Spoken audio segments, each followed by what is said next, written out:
me pidi hopi disculpa, hopi sorry a tu comunidad en Aruba. Mi son persona responsable, mi son persona honesta, mi traja. O sea, mi no tengo intención de hacer nada malo con nadie, ni con la señora, ni con nadie.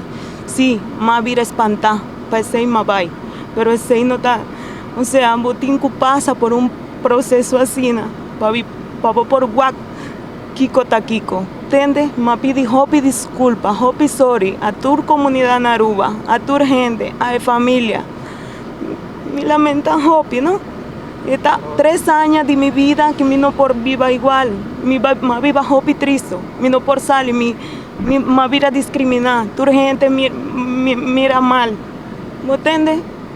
Danke, necesita tú.